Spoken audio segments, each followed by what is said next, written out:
ऐसे मित्र हमारे प्रत्याशी रवि शर्मा जी और आज झांसी के इस बड़ी रैली में आए हुए प्यारे भाइयों बहनों माताओं और मेरे जिगर के टुकड़े जैसे युवा मित्रों,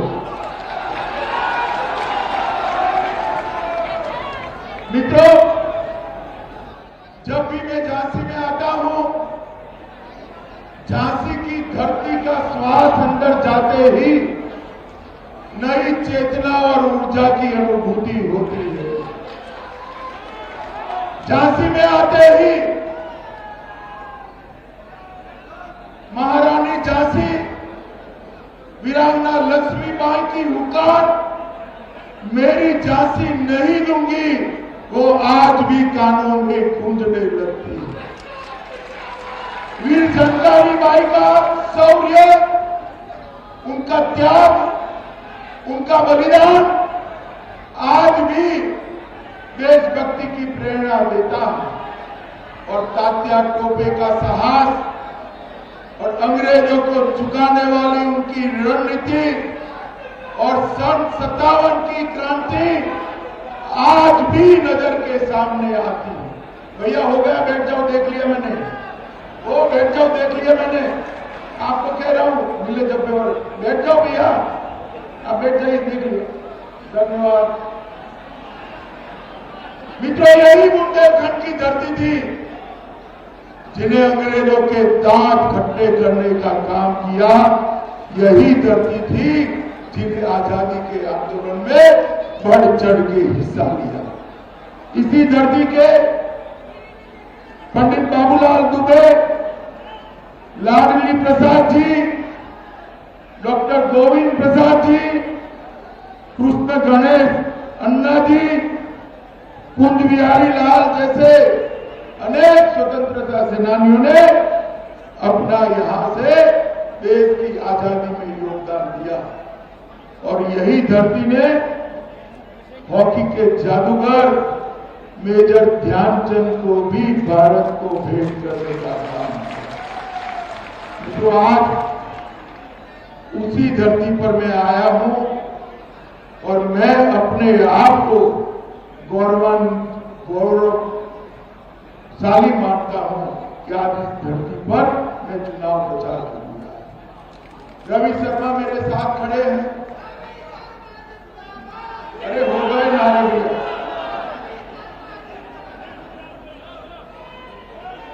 हो गया, वरना तुम चालू रखो, मैं बंद करूं। हो गया पक्का? पक्का? भारत माता की जय के अलावा कुछ नहीं बोलोगे? बस बैठ जाओ, अब बैठ जाओ। मित्रों, मुझे 2013 का दिसंबर याद है। रवि के घर पर नाश्ता कर कर झांसी के सारे प्रमुख जनों के साथ मिलकर यहां से बुंदेलखंड विजय की रणनीति बनाई थी। जब मैं उस वक्त कहता था कि मोदी जी के नेतृत्व में 60 पार करनी है, 14 के चुनाव में 60 लोकसभा जीतनी है। मुझे याद है रवि भाई समेत सारे लोग मेरे सामने से ही देख रहे थे कि एक व्यक्ति कहां से आया है और क्या बोल रहा है। मगर उत्तर प्रदेश की महान जनता का, बुंदेलखंड की महान जनता का आशीर्वाद था। जब वोटों का काउंटिंग समाप्त हुआ, 60 छोड़ दीजिए, 73 सीटें भारतीय जनता पार्टी की। और वहीं से उत्तर प्रदेश के अंदर भारतीय जनता पार्टी के विजय की गाथा को फिर से एक बार उत्तर प्रदेश की जनता ने लिखा। उसके बाद 2017 का चुनाव आया। उस वक्त भी मैं पार्टी का अध्यक्ष था। महोबा से शुरुआत करी थी और हमने कहा था यहां पर ना बुआ आएंगे ना भतीजा आएंगे, कमल ही कमल खिलेंगे। और मित्रों, 19 की 19 सीटें पूरे बुंदेलखंड को सफाया कर कर सिर्फ कमल का निशान बुंदेलखंड ने लखनऊ उतार दिया।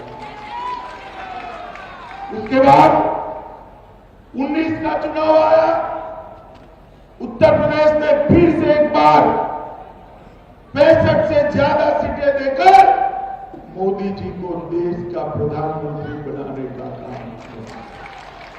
जब से मोदी जी का आशीर्वाद उत्तर प्रदेश पर आया है, हाथी और साइकिल दोनों रास्ता भूलकर भटकने लगे हैं और हर गलियारे में कमल का फूल खिला हुआ। मैं जब आज यहां आया हूं, थोड़ा समय कम है मित्रों, मगर मैं आपको बताने आया हूं, उत्तर प्रदेश को देश का सोचने वाली सरकार चाहिए या अपना परिवार का सोचने वाली सरकार चाहिए? बताइए भाई। उत्तर प्रदेश को देश का सोचने वाली सरकार चाहिए या परिवार का? जोर से बोलिए, सुनाई नहीं पड़ता है। क्या ये सपा बसपा देश का सोच सकते हैं क्या? जोर से बोलो, सोच सकते हैं क्या? देश के लिए अगर कोई काम कर सकता है तो केवल और केवल नरेंद्र मोदी जी के नेतृत्व में भारतीय जनता पार्टी का। माताओं, बहनों, भाइयों, बुंदेलखंड के लोगों को याद होगा, इस सपा बसपा के जमाने में सरकार बदलती थी तो माफिया भी बदल जाते थे, मगर बुंदेलखंड को माफियाओं से मुक्ति नहीं मिली। मैं किसी का नाम नहीं ले सकता, कोई तो गए ऊपर, कुछ है जेल में और कुछ भागकर नरोत्तम मिश्रा के मध्य प्रदेश में सरेंडर कर गए। मगर ये जो माफियाओं का राज था, आपने 300 सीटें दी। योगी आदित्यनाथ जी ने 5 साल में माफियाओं का सफाया कर कर बुंदेलखंड के विकास का रास्ता। आज पूरे उत्तर प्रदेश में कोई माफिया नहीं दिखाई पड़ता।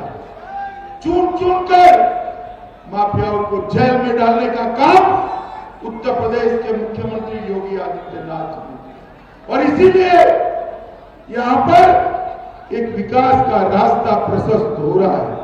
माताओं, भाइयों, बहनों, बुंदेलखंड के अंदर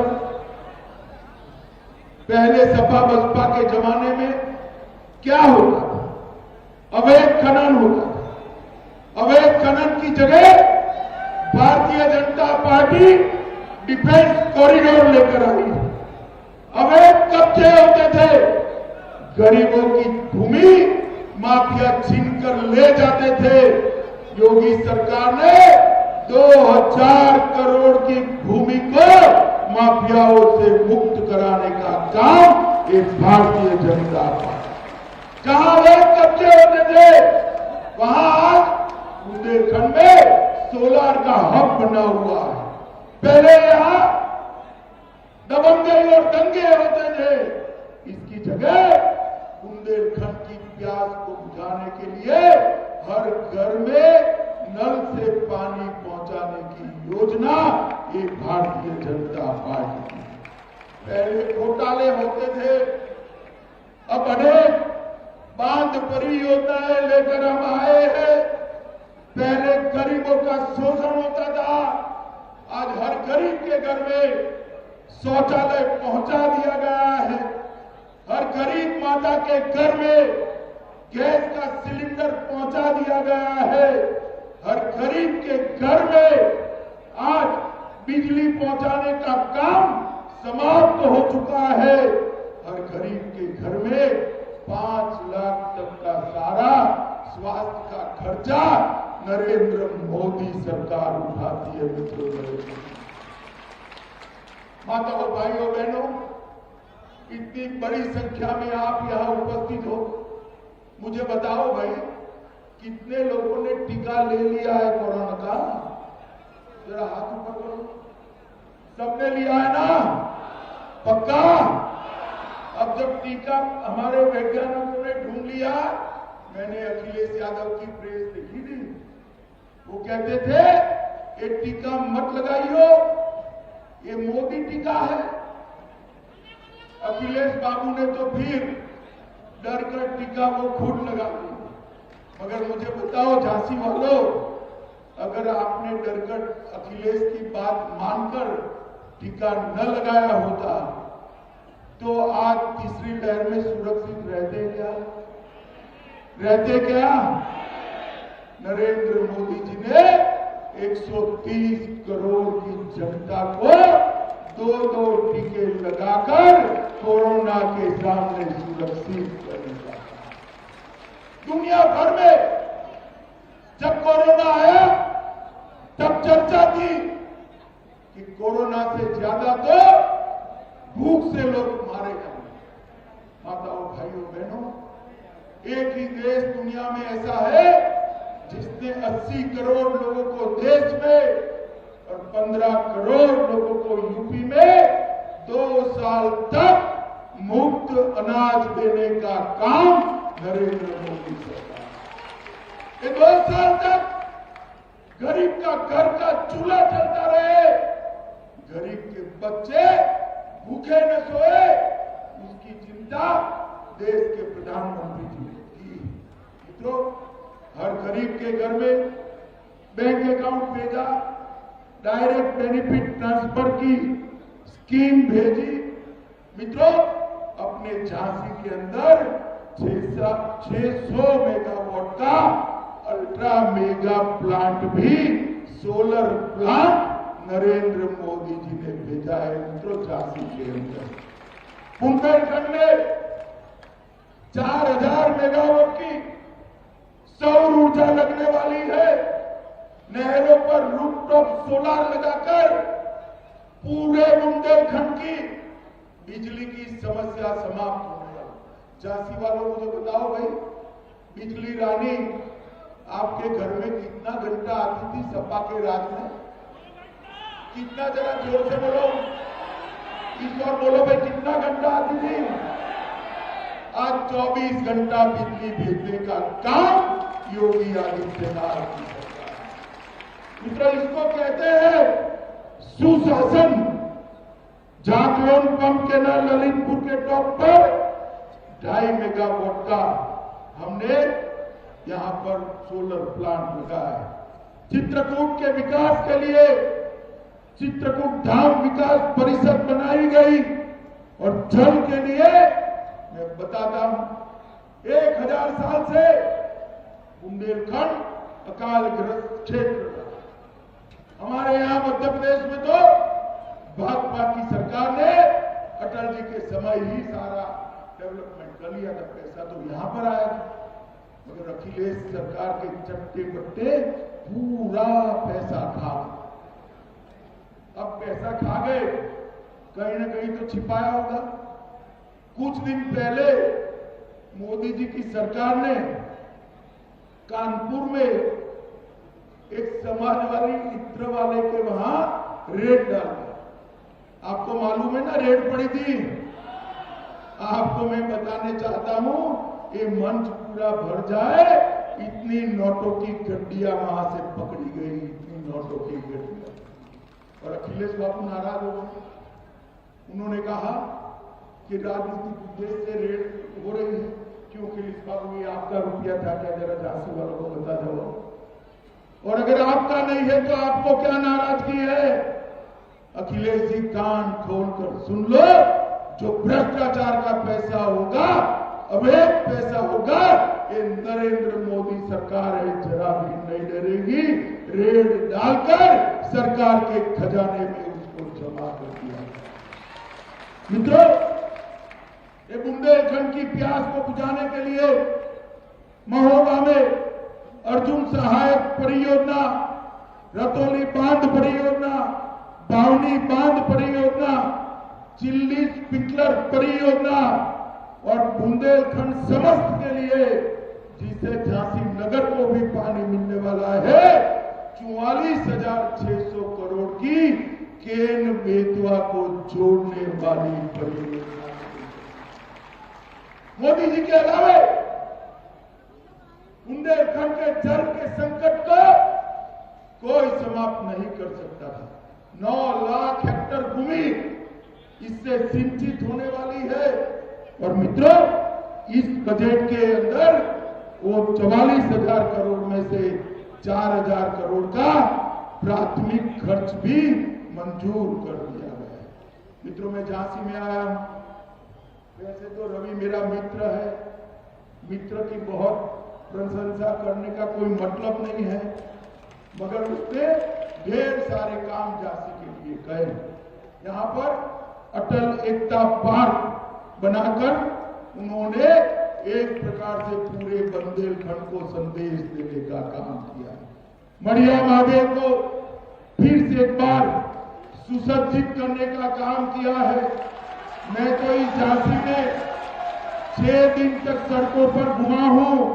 झांसी नगर की सड़कों को फिर से ठीक कर आज झांसी वालों को अच्छी सड़कें देने का काम हमारे विधायक रवि जी ने किया है। महानगर पेयजल के संकट से जूझता था। 900 करोड़ रुपया सिर्फ झांसी नगर के पेयजल के लिए यहां पर पंप हाउस और एक टैंक्स और पाइपलाइन की व्यवस्था की। लक्ष्मी तालाब के मध्य में महारानी लक्ष्मीबाई की भव्य प्रतिमा के साथ उसका सौंदर्यीकरण का काम 41 करोड़ की लागत से हो रहा है, जिससे देश भर की बच्चियों को प्रेरणा मिल सके।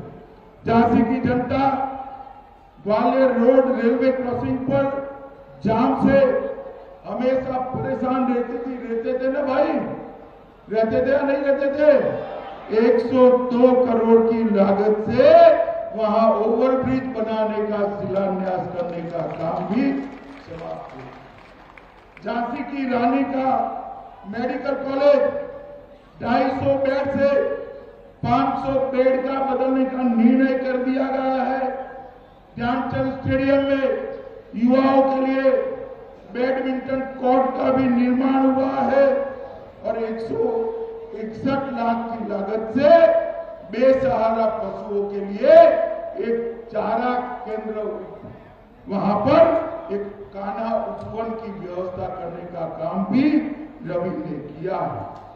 झांसी में अलग अलग स्थानों पर प्योरीफाइड पेयजल पिलाने की व्यवस्था करी है और झांसी शहर को प्रदूषण मुक्त बसें देने का काम भी हमारे विधायक रवि ने किया है। भाइयों बहनों, मैं आज आपको कहकर जाता हूं, मुझ पर भरोसा करिएगा, रवि को विधायक बनकर भेज दीजिए, बड़ा बनाने का काम मैं करूंगा। एक बार आप रवि को विधायक बनाकर आप भेज दीजिए। माताओं बहनों भाइयों, पूरे उत्तर प्रदेश के अंदर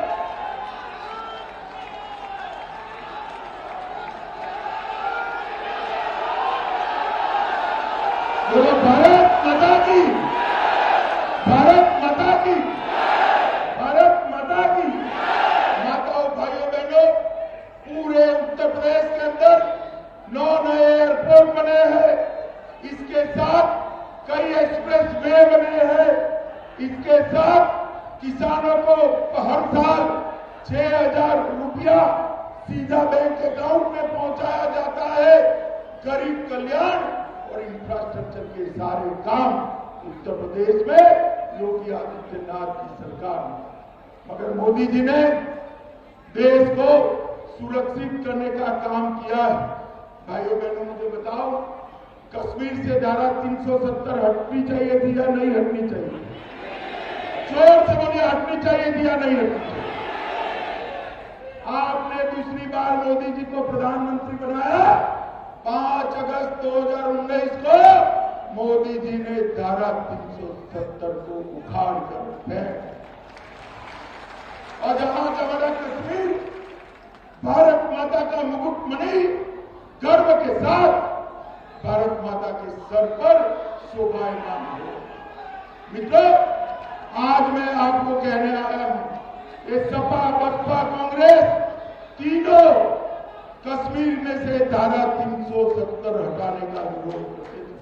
मुझे बताओ, जो पार्टियां धारा 370 को हटाने का विरोध करती है, उनको वोट दिया जा सकता है क्या? जोर से बोलो, दिया जा सकता है क्या? ये अखिलेश पार्लियामेंट में मुझे कहते थे कि खून की नदियां बह जाएगी। अरे अखिलेश बाबू, खून की नदियां छोड़ो, किसी की कंकर चलाने की हिम्मत नहीं करते। मोदी जी ने ढेर सारी देश की समस्याओं का समाधान करने का काम किया है। उत्तर प्रदेश का 2022 का चुनाव मोदी जी के हाथ मजबूत करने वाला है। उत्तर प्रदेश का 2022 का चुनाव योगी जी को फिर से मुख्यमंत्री बनाने का चुनाव। नमस्कार, मैं हूं मानक गुप्ता। अगर आपको हमारा ये वीडियो पसंद आया हो तो इसे लाइक और शेयर जरूर करें, और हाँ, हमें सब्सक्राइब और फॉलो करना ना भूलें ताकि आप देश और दुनिया की कोई खबर मिस ना करें। तो जुड़े रहिए हमारे साथ और देखते रहिए न्यूज़ 24।